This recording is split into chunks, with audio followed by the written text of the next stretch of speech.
What's up, Global Village?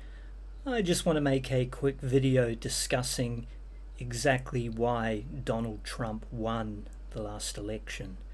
And the reason I want to talk about it is that, quite obviously, Trump has hit the ground running, and chaos is already ensuing. He's on the eve of waging trade wars with China, Canada, Mexico. Of course, he's already starting to back down as he faces the reality that they're not necessarily just going to agree with his edicts. And just a small comment here. When you enter into a negotiation with another sovereign country, telling them that your preferences are that they become the 51st state of America is not a great negotiating tactic. I don't think that's how you start a productive conversation. But anyway, the question is, why did Trump win the last election? And it occurs to me that, in fact, Donald Trump didn't win the last election. The Democrats lost it. In fact, Trump tried very hard to lose the election.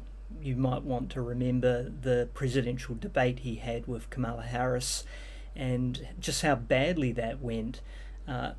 It really did appear that he was trying very hard at every point to make himself look absolutely ridiculous, and it is about as unsuitable for being president as you could possibly be. Significantly more unhinged than he had been in his first presidential campaign. So, nonetheless, he still managed to win, and we have to ask why. And the reason why, I think, can be summed up in a single moment, or can be demonstrated in a single moment, when Kamala Harris was asked what would she do differently than Joe Biden, and her response was, quite emphatically, nothing. Okay, what we can take from that is that the Democrats steadfastly refuse to give the voting public what they really want, because the reality is the Democrats are beholden to big business, large corporate interests, in many respects just as much as the Republicans are. The only difference is that they're a little bit more savvy in the way they disguise that fact, and they do it by being breathtakingly disingenuous, which ultimately has been their downfall, because you can only tell people you're going to do one thing and then go ahead and do another thing repeatedly over and over again, and expect that the people are going to continue to take you at your word. We can look back to when Trump won his first term against Hillary Clinton. It was kind of the same deal. Hillary Clinton was a demonstrably unpopular candidate who was about as disingenuous as you could possibly ever get. And at the end of the day, no one really believed she was anything but a corporate Democrat beholden to large elite corporate interests. The primary difference between the Democrats and the Republicans being they just don't say the quiet thing out loud.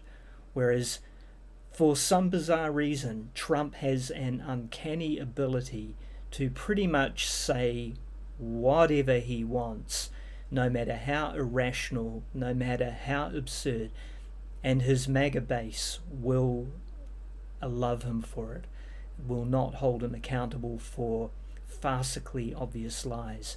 But that aside, it wasn't just the MAGA base that actually got Trump across the line. It was disenfranchised voters somewhere in the middle, and more classical Democrat voters who decided to switch sides because they'd just had enough. So yeah, that's my hot take on it.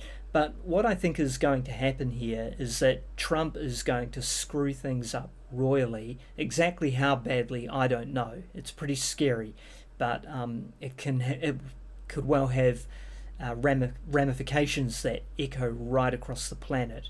And we here in New Zealand may well not be immune to the financial repercussions of this Trump term and presidency. But what will happen is that everyone will realise just what a terrible idea it was having Trump in power, and it will swing back to the Democrats. And so what the Democrats seem to have decided is they would rather lose an election than actually offer real change. So they're just going to wait this one out, and they will get back in power next time. And you will be back to the status quo. They will continue to serve their corporate masters. The rich will continue to get richer. They will have a good and strong focus on the stock market. When, of course, as the financial divide widens, less and less people will have any real interest in the stock market because it will not reflect their day-to-day well-being and wealth status. The stock market will increasingly become a plaything for the wealthy as that divide continues. So again, we did see that in the last election. The stock market looked like it was doing quite well, but at the end of the day, that doesn't speak to everyday Americans who don't own stock. Okay, it's not actually helping them. So the outlook looks very grim. Actually, it's just like an endless cycle. So of course, when the Democrats do get back in, they will do exactly what they've always done. Another populist leader, not Trump obviously, but probably someone else will come in for the following term after that, and offer they'll promise the world. The Democrats will have very low credibility, so everyone will know what they're about, and so they'll probably vote in the Republicans again. And it's just this endless cycle, but nothing ever really gets better. It's almost like an illusion of choice. And what you do get to choose are culture wars. You get to debate things like diversity, like progressive human rights for minority groups, abortion, pro-life versus pro-choice. All of these things that are not ultimately going to have a huge impact on the economy so much as they just signify where America is going as a society.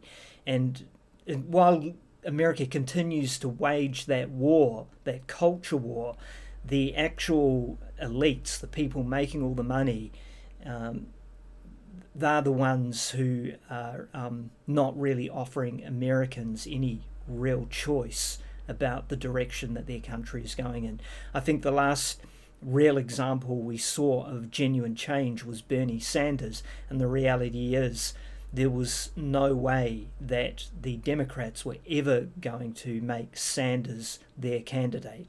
So, they used their superdelegate system to turf him to the side and gave you Hillary Clinton as well, which in their arrogance they actually thought she could actually carry it, but as it turns out she couldn't.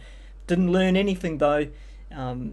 They again offered Kamala Harris under less than ideal circumstances, and she just wasn't really what everyone wanted. She ultimately, as she, in that moment of disastrous honesty, where she said she wasn't going to do anything different than Biden, which was a catastrophic thing to say, but it was a moment of honesty, was her downfall. She showed her hand, and that will be the hand that you will always get, because ultimately Americans have very little or no real choice in terms of the governance of their country. things are looking bleak. All right, bendy out.